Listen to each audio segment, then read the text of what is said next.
Bismillahirrahmanirrahim. Assalamualaikum warahmatullahi wabarakatuh. Saya Cikgu Nur Hasnida binti Rejab, GPKM SK Kompleks KLIA akan menerangkan beberapa SOP menurut garis panduan 3.0 pembukaan sekolah bagi bulan Oktober November tahun 2021. SOP dimulakan dengan waktu pagi di mana murid akan dilintaskan mengikut kumpulan kecil. Penjaga dikehendaki menurunkan murid-murid di bahagian kiri bahu jalan dan murid akan dilintaskan secara kumpulan kecil dengan penjarakan fizikal 1 meter. Selepas itu, apabila murid masuk ke kawasan sekolah, mereka diwajibkan memakai pelitup muka. Murid-murid juga digalakkan jika mempunyai pelitup muka berganda adalah lebih digalakkan. Apabila memasuki kawasan sekolah, pastikan murid-murid kita memakai pelitup muka dengan sempurna, iaitu pelitup muka yang baru bagi setiap hari.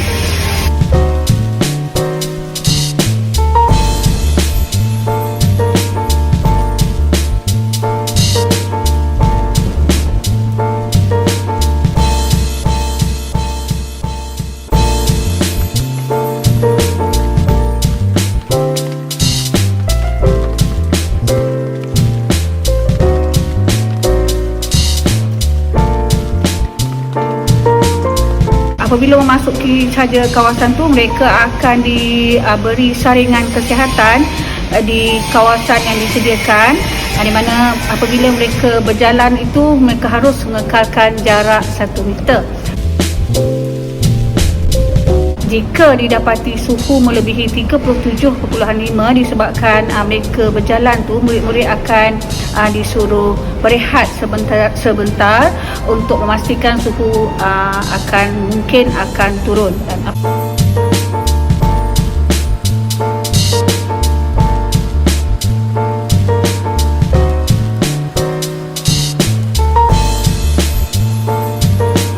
Apabila saringan dijalankan lagi sekali, didapati suhu tersebut tinggi melebihi 37.5, kalau mohon penjaga memberi kerjasama untuk menjemput anak masing-masing. Apabila suhu didapati melebihi 37.5, murid akan dimasukkan ke bilik isolasi sementara menunggu para penjaga mengambil anak mereka.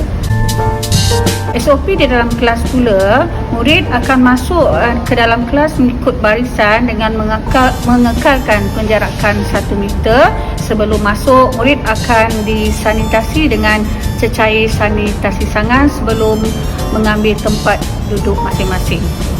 Murid masih kekal berada dalam penjarakan 1 meter di mana mereka akan duduk di tempat yang telah dihaskan oleh guru-guru kelas tersebut. Ada nama telah dilekatkan di atas meja tersebut.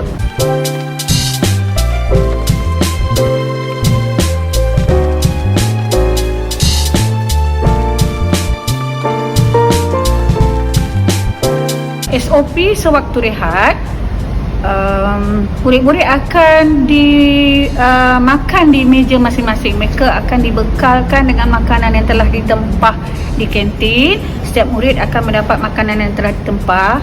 Sementara itu, murid-murid lebih digalakkan jika dapat membawa bekal makanan daripada rumah.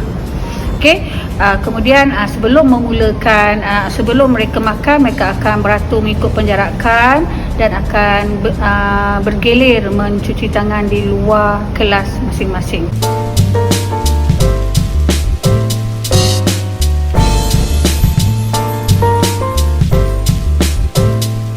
SOP semasa membasuh tangan tersebut, murid-murid akan keluar dari kelas mengikut penanda arah yang telah ditetapkan.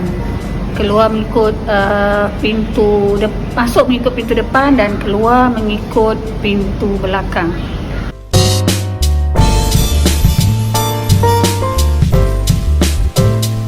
Selepas murid-murid membaca doa, mereka akan makan bersama-sama di tempat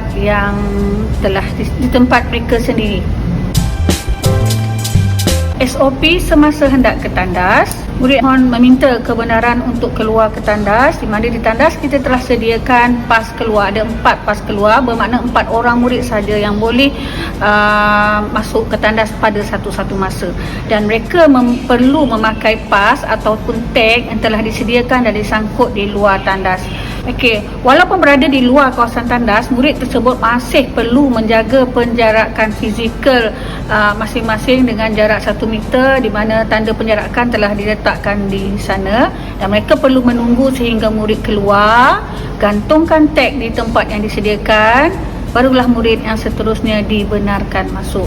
Ini bermakna pada satu-satu masa tandas akan cuma boleh muat untuk 4 orang sahaja bagi mengekalkan penjarakan murid. Selepas murid keluar dari tandas, mereka dikehendaki mencuci tangan, di mana mereka perlu mencuci di sinki yang telah disediakan.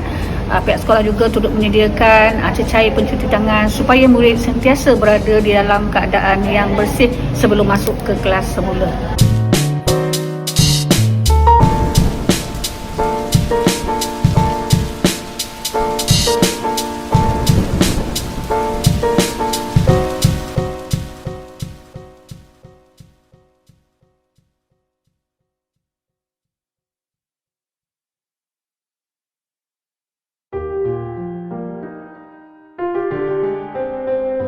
SOP semasa di surau atau musola. Surau adalah disediakan untuk murid lelaki sahaja dan musola adalah untuk murid perempuan, mana seperti yang diamalkan semasa sama seperti masuk ke kelas, mereka perlu berada dalam barisan, iaitu penjarakan 1 meter, dan berada di dalam surau. Murid perempuan perlu membawa telekung dan sejadah sendiri, manakala murid lelaki perlu membawa sejadah sendiri.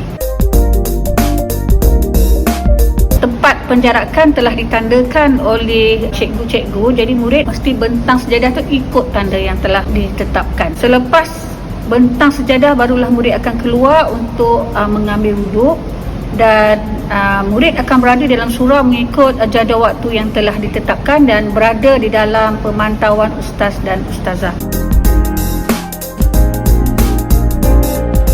Berikut adalah SOP sewaktu murid keluar dari kawasan sekolah selepas tamat waktu persekolahan, di mana murid akan dilintaskan ke astaka di seberang jalan oleh guru yang bertugas. Pastikan semua ibu bapa di luar sana menghantar dan menjemput anak-anak mengikut waktu yang telah ditetapkan dalam jadual waktu yang akan dibekalkan oleh guru kelas, supaya dapat kita menjamin keselamatan anak-anak semasa berada di luar kawasan sekolah.